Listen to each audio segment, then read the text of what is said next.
प्रिय दोस्तों, आपको प्रेम भरा नमस्कार। आप सबकी मैं सत्यवचन कार्यक्रम की एक और कड़ी में शामिल होने के लिए सराहना करता हूं एवं इस कार्यक्रम में आपका स्वागत करता हूं। मनुष्य का जीवन रोग, दुख और संकट के बीच रहता है। कुछ रोग, दुख और संकट का हल निकालने के लिए परमेश्वर ने मनुष्य को बुद्धि प्रदान किया है कि उसके सृष्टि से ढूंढें और उसका उपयोग करें। कुछ समस्याओं को सावधानी बरतने के द्वारा टाला जा सकता है, लेकिन कुछ संकट ऐसे होते हैं जिनका हल मनुष्य की बुद्धि के द्वारा नहीं हो सकता, स्वयं से नहीं हो सकता और किसी संगी मनुष्य या मित्र के द्वारा भी नहीं हो सकता। हम इन दिनों बाइबल से अय्यूब नामक व्यक्ति के जीवन से ऐसी ही समस्याओं का हल ढूंढ रहे हैं। उसके दोस्त उनको मदद करने का प्रयास करते हैं, कोशिश करते हैं कि उसको शांति दे। अय्यूब इतनी पीड़ा में है कि वह महसूस करता है कि उसे किसी एक की आवश्यकता है जो उसे परमेश्वर से मिला दे। ऐसी परिस्थिति में अय्यूब पहुंच चुका था। उसके दोस्त इस कार्य के लिए बिल्कुल भी उपयुक्त नहीं थे और उसे किसी सही बिचवई या मध्यस्थता करने वाले की आवश्यकता थी। दोस्तों, हमें भी सही मध्यस्थता करने वाले की आवश्यकता है। आज के अध्ययन में हम अय्यूब के द्वारा से हमारा उस उत्तम बिचवई के द्वारा परिचय होगा जो हर समस्या का हल हमें दे सकता है और हमेशा हमारे लिए तत्पर रहता है। मित्रों, पिछले अध्ययन में हमने बिलदद के प्रतिवाद को देखा था। आज हम उसी क्रम में आगे देखेंगे अय्यूब की पुस्तक 8 अध्याय उसके 8 पद से। आइए पढ़ें। पिछली पीढ़ी के लोगों से तो पूछ और जो कुछ उनके पुरखाओं ने जांच पड़ताल की है उस पर ध्यान दे। बिलदद विकासवाद की बात करता है। वह कहता है कि प्रत्येक घटना के स्थिर नियम हैं। वह पुराने लोकोक्तियों द्वारा ऐसे अनेक नियमों का संदर्भ देगा। आइए हम आगे पढ़ेंगे। अय्यूब की पुस्तक 8 अध्याय उसके 9 पद लिखा है, क्योंकि हम तो कल ही के हैं और कुछ नहीं जानते और पृथ्वी पर हमारे दिन छाया के समान बीतते जाते हैं। लिखा है, हम तो कल ही के हैं और कुछ नहीं जानते। यह एक सच बात है। बिलदद वास्तव में यह नहीं दर्शाता है कि नहीं जानता, परंतु यह कि अय्यूब कुछ नहीं जानता है। तथापि यह पद बिलदद के संदर्भ में ही सच है। यह विकासवादियों के लिए वरन आपके और मेरे लिए भी सच है। हम कल ही के तो हैं। मनुष्य जगत में पुराना नहीं है। परमेश्वर ने यह उचित नहीं समझा कि हमें बताए कि मनुष्य की सृष्टि से पूर्व हजारों वर्ष में वह क्या कर रहा था। स्पष्ट कहूंगा कि मैं अतीत के सहस्त्र वर्षों में रुचि नहीं रखता, परंतु आने वाले सहस्त्र वर्षों में रखता हूं कि परमेश्वर क्या करेगा, क्योंकि मैं उस समय रहूंगा। अय्यूब 8 अध्याय के 10 पद में हम पढ़ते हैं, क्या वे लोग तुझसे शिक्षा की बातें ना कहेंगे? क्या वे अपने मन से बात ना निकालेंगे? बिलदद कहता है कि बीती बातों से हमें समझ प्राप्त होगी, परंतु कुछ पत्थरों और हड्डियों को लेकर सोचते हैं कि वे पृथ्वी की उत्पत्ति और विकास के बारे में सब कुछ जानते हैं। क्या मैं कह सकता हूं कि मनुष्य अपने ज्ञान से अधिक की कल्पना करता है? प्रेरित पौलुस का दर्शन शास्त्र कितना भिन्न था। वह प्रभु यीशु और भविष्य की चर्चा करता है। फिलिपियों की पत्री 3 अध्याय उसके 14 पद में, निशाने की ओर दौड़ा चला जाता हूं ताकि वह इनाम पाऊं जिसके लिए परमेश्वर ने मुझे मसीह यीशु में ऊपर बुलाया है। अनंत समय की भावी घटनाओं को हम केवल परमेश्वर के वचन द्वारा जान सकते हैं। मेरे मित्रों, बिलदद अब और अधिक मुंहफट और अभद्र होता है। आइए पढ़ें। अय्यूब 8 अध्याय उसके 11 और 12 पद लिखा है, क्या कछार की घास पानी बिना बढ़ सकती है? क्या सरकंडा जल बिना बढ़ता है, चाहे वह हरी हो? और काटी भी न गई हो तो भी वह और सब भांति के घास से पहले ही सूख जाती है। वह विज्ञान का प्रकाशन करता है, परंतु तीसरी कक्षा का बच्चा भी इसका उत्तर जानता है। क्या कछार की घास पानी बिना बढ़ सकती है? यह तो कोई बुद्धिमानी नहीं है, सब ही जानते हैं। अय्यूब 8:13 में लिखा है, परमेश्वर के सब बिसराने वालों की गति ऐसी ही होती है और भक्तिहीन की आशा टूट जाती है। वह अय्यूब को ढोंगी कहता है। वह कहता है कि अय्यूब कुछ छिपा रहा है। वह कहता है, अय्यूब तू ढोंगी है, तू कुछ छिपा रहा है। अय्यूब की पुस्तक 8 अध्याय उसके 14 और 15 पद में आगे लिखा हुआ है, उसकी आशा का मूल कट जाता है और जिसका वह भरोसा करता है वह मकड़ी का जाला ठहरता है। चाहे वह अपने घर पर भरोसा रखे, परंतु वह न ठहरेगा। वह उसे दृढ़ता से थामेगा, परंतु वह स्थिर न रहेगा। मेरे मित्रों, यह तो ऐसा है कि विपत्ति के समय मकड़ी के जाले पर निर्भर करें, वह आपको थाम नहीं पाएगा। अय्यूब 8:20 में लिखा है, देख, परमेश्वर न तो खरे मनुष्य को निकम्मा जानकर छोड़ देता है और न बुराई करने वालों को संभालता है। मेरे मित्रों, क्या यह सच है? परमेश्वर ने निश्चय ही मेरी सहायता की है। जबकि मैं दुराचारी था, उसने मेरा उद्धार किया है। क्या परमेश्वर एक खरे मनुष्य को त्याग देगा? नहीं, वह ऐसा कभी नहीं करेगा। अब प्रश्न यह है कि खरा मनुष्य कौन है? कोई नहीं, एक भी नहीं, कोई धर्मी नहीं है। रोमियो की पत्री 3 अध्याय उसके 10 पद में हम पाते हैं, यद्यपि बिलदद की बात सच है, वह जीवन में अग्नि परीक्षा तक सच नहीं। अय्यूब 8 उसके 21 और 22 पद में हम पढ़ते हैं, वह तो तुझे हंसमुख करेगा और तुझसे जय जयकार कराएगा। तेरे बैरी लज्जा का वस्त्र पहनेंगे और दुष्टों का डेरा कहीं रहने ना पाएगा। वह कहता है कि अय्यूब के सर्वनाश का कारण है कि वह एक महापापी है। अय्यूब के पद के मनुष्य के लिए यह अच्छा व्यवहार नहीं है। बिलदद न तो परमेश्वर को, न अय्यूब को, न स्वयं को जानता था। वह रूढ़िवादी है। वह सोचता है कि विज्ञान के आधार पर वह जगत की उत्पत्ति समझ पाएगा।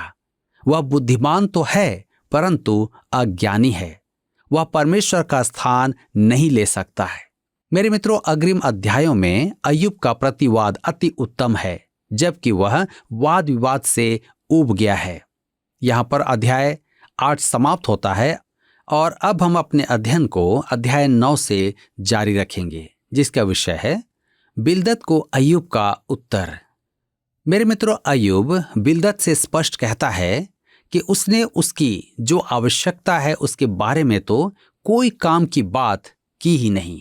उसने तो उसकी आवश्यकता के क्षेत्र को स्पर्श भी नहीं किया है।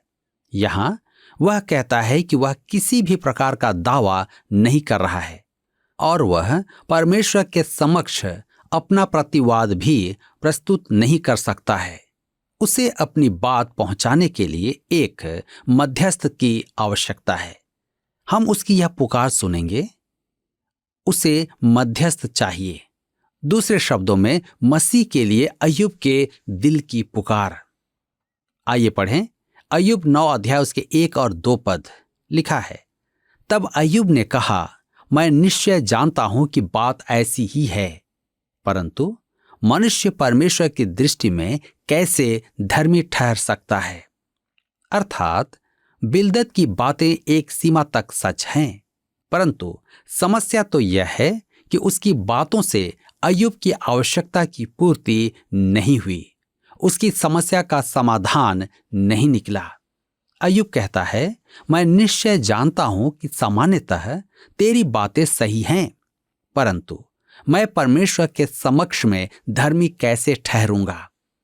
मेरे प्रियो, अय्यूब को इस समय सुसमाचार की निश्चित आवश्यकता थी। वह चाहता था कि मनुष्य परमेश्वर के समक्ष धर्मी ठहर सकता है। अय्यूब कहता है कि उसे कुछ प्रश्नों के उत्तर चाहिए और उसके मित्र उसे उत्तर देने में असमर्थ हैं। अय्यूब 9 अध्याय उसके 3 से 4 पद में लिखा है, चाहे वह उससे मुकदमा लड़ना भी चाहे तो भी मनुष्य 1000 बातों में से एक का भी उत्तर ना दे सकेगा। वह बुद्धिमान और अति सामर्थी है। उसके विरोध में हट करके कौन कभी प्रबल हुआ है। अय्यूब कहता है, मैं स्वांग न रचता। यदि तुम सोचते हो कि मैं परमेश्वर के समक्ष ढोंग रच रहा हूं तो यह तुम्हारी भूल है। मैं जानता हूं कि मैं उससे विवाद नहीं कर सकता, क्योंकि मैं उसके एक भी प्रश्न का उत्तर नहीं दे सकता। अय्यूब अपने प्रश्नों के उत्तर चाहता है और परमेश्वर से चाहता है। परमेश्वर उससे बहुत दूर प्रतीत हो रहा है। अय्यूब 9 अध्याय उसके 5 से 8 पद में लिखा है, वह तो पर्वतों को अचानक हटा देता है और उन्हें पता भी नहीं लगता। वह क्रोध में आकर उन्हें उलट पुलट कर देता है। वह पृथ्वी को हिलाकर उसके स्थान से अलग करता है और उसके खंभे कांपने लगते हैं। उसकी आज्ञा बिना सूर्य उदय होता ही नहीं और वह तारों पर मुहर लगाता है। वह आकाश मंडल को अकेला ही फैलाता है और समुद्र की ऊंची ऊंची लहरों पर चलता है। मेरे मित्रों, यह परमेश्वर के सृष्टिकर्ता होने का एक महान चित्रण है। वह परमेश्वर को सृजनहार के रूप में जानता था, परंतु इस समय वह उसकी कोमल दया को नहीं जान पाया था। अय्यूब की पुस्तक 9 अध्याय उसके 9 और 10 पद में लिखा हुआ है, वह सप्तऋषि, मृगशिरा और कचपचिया और दक्षिण के नक्षत्रों का बनाने वाला है। वह तो ऐसे बड़े कर्म करता है जिनकी थाह नहीं लगती और इतने आश्चर्य कर्म करता है जो गिने नहीं जा सकते। देखिए, अय्यूब सितारों की जानकारी भी रखता था, परंतु वह यह नहीं कह रहा है कि उसके कष्टों का कारण उसके जन्म की राशि है। निसंदेह मनुष्य यह एक बड़ी मूर्खता की बात करता है। इस विषय शेक्सपियर का उत्तर बहुत अच्छा है। जब मार्क एंथनी ने कहा, मित्र ब्रूटस, दोष हमारे सितारों का नहीं, हम में है कि हम अकिंचन प्राणी हैं। अय्यूब जानता था कि उसकी इस दशा के उत्तरदायी सितारे नहीं हैं। वह जानता था कि परमेश्वर ही ने सितारों को बनाया है। अय्यूब 9 अध्याय उसके 11 पद में लिखा है, देखो, वह मेरे सामने से होकर तो चलता है, परंतु मुझको नहीं दिखाई पड़ता, और आगे को बढ़ जाता है, परंतु मुझे सूझ ही नहीं पड़ता है। अय्यूब परमेश्वर को जानता था कि वह जगत का सृजनहार है और आत्मा है जिसे वह देख नहीं सकता। तब आगे लिखा है अय्यूब 9 अध्याय उसके 13 और 14 पद में, परमेश्वर अपना क्रोध ठंडा नहीं करता, अभिमानी के सहायकों को उसके पांव तले झुकना पड़ता है। फिर मैं क्या हूं जो उसे उत्तर दूं और बातें छांट छांट कर उससे विवाद करूं। अय्यूब यह भी जानता था कि यदि उसे परमेश्वर की उपस्थिति में आने का सौभाग्य प्राप्त हुआ तो वह कहीं का नहीं रहेगा। परमेश्वर उससे बात करेगा तो उसके पास प्रत्युत्तर हेतु शब्द नहीं होंगे। तब हम आगे पढ़ेंगे अय्यूब 9 उसके 16 पद में, चाहे मेरे पुकारने से वह उत्तर भी देता तो भी मैं इस बात की प्रतीति न करता कि वह मेरी बात सुनता है। अय्यूब को विश्वास नहीं हो रहा था कि वह उसकी बातें सुन रहा है। अय्यूब 9 उसके 17 से 19 पद में आगे लिखा हुआ है, वह आंधी चलाकर मुझे तोड़ डालता है और बिना कारण मेरे चोट पर चोट लगाता है। वह मुझे सांस भी लेने नहीं देता है और मुझे कड़वाहट से भरता है। जो सामर्थ की चर्चा हो तो देखो वह बलवान है, और यदि न्याय की चर्चा हो तो वह कहेगा मुझसे कौन मुकदमा लड़ेगा। अय्यूब पूछता है, मैं परमेश्वर के समक्ष अपना वाद कैसे प्रस्तुत करूं? अय्यूब 9:20 में आगे लिखा है, चाहे मैं निर्दोष ही क्यों ना हूं, परंतु अपने ही मुंह से दोषी ठहरूंगा, खरा होने पर भी वह मुझे कुटिल ठहराएगा। मेरे मित्रों, अय्यूब कहता है, यदि मैं स्वयं को निर्दोष कहूं तो अपने मुंह से दोषी ठहरूंगा। तथापि हम आगे देखेंगे कि अय्यूब स्वयं को महान समझता है। वह ऐसा मनुष्य नहीं था जो कहे, रोमियो की पत्री 7 उसके 18 पद के अनुसार, मैं जानता हूं कि मुझ में अर्थात मेरे शरीर में कोई अच्छी वस्तु वास नहीं करती। अय्यूब यह नहीं कहता कि वह परमेश्वर की दृष्टि में खरा है, परंतु वह स्वयं को अच्छा तो कहता है, और सच तो यह है कि वह स्वयं को धर्मी कहता है, परंतु साथ ही यह भी स्वीकार करता है कि वह परमेश्वर के समक्ष स्वयं को बचाने में असमर्थ होगा। मेरे मित्रों, आज अनेक मनुष्य जो परमेश्वर को जानते नहीं, वचन को नहीं जानते, सोचते हैं कि वे परमेश्वर के सामने खड़े हो सकते हैं और उसकी अनिवार्यताओं को पूरा कर सकते हैं और परमेश्वर को ग्रहण योग्य हो जाएंगे। मैं एक धनवान पुरुष के साथ सप्ताह में 3 बार वॉलीबॉल खेलता था।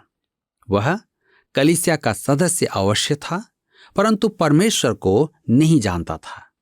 खेल में हम विरोधी टीम में होते थे और वह मेरे हाथों हार सहन नहीं कर पाता था। एक दिन वह मुझसे बोला, मैंने एक दिन सुबह आपके कार्यक्रम में एक ऐसे धर्म के बारे में सुना जो मनुष्य को पापी कहता है और कहता है कि मनुष्य को परमेश्वर के पास आना है। मैं इन बातों में विश्वास नहीं करता। मैं मानव सेवा में विश्वास करता हूं। मैं अपने व्यापार में लोगों को नौकरी देता हूं। मैं कर्मियों को पैसा देता हूं कि वे बच्चों को रोटी ला कर दें। मेरे विचार में या आपके द्वारा प्रचार किए जा रहे विश्वास से कहीं अच्छा है। आप ऐसे मनुष्य को सबके सामने क्या कह सकते हैं? उनमें कुछ लोग कलीसिया के सदस्य थे, परंतु थे सब अभक्त। वे उद्धार से वंचित थे। इसे उत्तर देना कठिन था। जबकि 1 वर्ष पश्चात जब सब जन वहां थे और केवल वही नहीं था, व्यापार में अनुचित काम के कारण वह जेल में था। उसने सरकार को ही नहीं, अपने कर्मचारियों को भी धोखा दिया था। मैं कभी नहीं भूलता कि वहां उपस्थित एक पुरुष ने कहा, मेरे विचार में वह परमेश्वर के सामने संभल नहीं पाएगा। वह तो जज के सामने ही घबरा रहा था। उन्होंने पाया कि वह अपने कर्मियों के घर भोजन व्यवस्था नहीं कर रहा था। इसके विपरीत उनके बच्चों का भोजन छीन रहा था। यह सुन सब के सब सहम गए। सच तो यह है कि उनमें से अनेक मेरी आराधनालयों में आते थे और मुझे उनमें से एक को प्रभु के पास लाने का सौभाग्य मिला। मुख्य बात तो यह है कि मनुष्य के मन में परमेश्वर के बारे में गलत धारणा है। वे सोचते हैं कि वे परमेश्वर के समक्ष खड़े होने योग्य हैं। अय्यूब वास्तव में यह कह रहा है, यदि मैं परमेश्वर के समक्ष आया तो वह मुझ में वह बात देखेगा जिसका बोध मुझे नहीं, और मैं उसे उत्तर नहीं दे पाऊंगा। आइए हम आगे देखें मसीह के लिए अय्यूब के मन की पुकार। अय्यूब की पुस्तक 9 उसके 32 पद में लिखा है, क्योंकि वह मेरे तुल्य मनुष्य नहीं है कि मैं उससे वाद विवाद कर सकूं और हम दोनों एक दूसरे से मुकदमा लड़ सकें। मेरे मित्रों, अय्यूब कह रहा है कि यदि परमेश्वर मनुष्य होता तो मैं उससे बात कर पाता। यही कारण है कि परमेश्वर मनुष्य बना, कि मनुष्य उससे बात करे, उसके साथ चले और समझ ले कि वह परमेश्वर के मानकों को पूरा नहीं कर सकता। परमेश्वर के मानकों को पूरा करने वाला केवल प्रभु यीशु एकमात्र मनुष्य था। मेरे मित्रों, कुछ का कहना है कि प्रभु यीशु मनुष्य था और पापी मनुष्य था। मुक्तिदाता आज वर्षों से यही कहता आ रहा है। वे परमेश्वर के वचन में नहीं देखते हैं कि लिखा है वह निष्पाप था। वे अपने अपने ही गंदे दिलों में पाप देखते हैं, क्योंकि प्रभु यीशु पाप रहित था। क्योंकि प्रभु यीशु मनुष्य था, मैं उसके पास आ सकता हूं। वह मेरे लिए क्रूस पर मरा। वह अपने जीवन से हम पर स्पष्ट करता है कि परमेश्वर के मानकों में हम खरे नहीं उतर सकते। हमें एक उद्धारकर्ता की आवश्यकता है। उसकी मृत्यु द्वारा वह हमारा उद्धार करता है। वृद्ध अय्यूब इसी की लालसा करता है। अय्यूब 9:33 में लिखा है, हम दोनों के बीच कोई विचवई नहीं है जो हम दोनों पर अपना हाथ रखे। अय्यूब की शिकायत थी कि उसके और परमेश्वर के बीच कोई मध्यस्थ नहीं है। वह पुकार रहा था, काश कोई होता जो अपना एक हाथ परमेश्वर के हाथ में रखता और दूसरा हाथ मेरे हाथ में, तथा हम दोनों का मेल कराता। पौलुस ने युवा प्रचारक तीमुथियुस से कहा, पहला तीमुथियुस 2:5 में, परमेश्वर एक ही है और मनुष्यों के बीच में भी एक ही बिचवई है, अर्थात मसीह यीशु जो मनुष्य है। एक गीत होता था जिसका हिंदी अनुवाद है, गलीली पुरुष के हाथ में अपना हाथ रखो। आधा ही सत्य है। उस गलीली पुरुष का एक और हाथ है और वह हाथ परमेश्वर की भुजा है। मेरे मित्रों, प्रभु यीशु परमेश्वर है, ईश मानव है। यह कैसा महिमामय एवं अद्भुत सत्य है। अय्यूब ने उसकी कैसी लालसा की। आज आपकी लालसा क्या है? परमेश्वर आपको इस वचन के द्वारा आशीषित करे। पिछले प्रश्न का उत्तर है बी, असत्य है। एलिपज के कथन अय्यूब के लिए शांति और सांत्वना के कारण ठहरे। उपरोक्त कथन असत्य है। आज का प्रश्न है, अय्यूब आज के बहुत से मनुष्यों की तरह राशिफल, ज्योतिष शास्त्र और नक्षत्रों पर भरोसा रखता था। उपरोक्त कथन खाली स्थान है। ए असत्य, बी सत्य। मित्रों, इस प्रश्न का उत्तर हमें कल सुबह 6 बजे से पहले विकल्प ए, बी, सी या डी के साथ अपना नाम, पता, स्थान के साथ 9651433397 पर SMS या WhatsApp करें। सभी विजेताओं को विशेष पुरस्कार प्रदान किए जाएंगे। धन्यवाद। क्या आपको यह कार्यक्रम पसंद आया? अभी हमें एक मिस कॉल करें और आप अगले विजेता हो सकते हैं।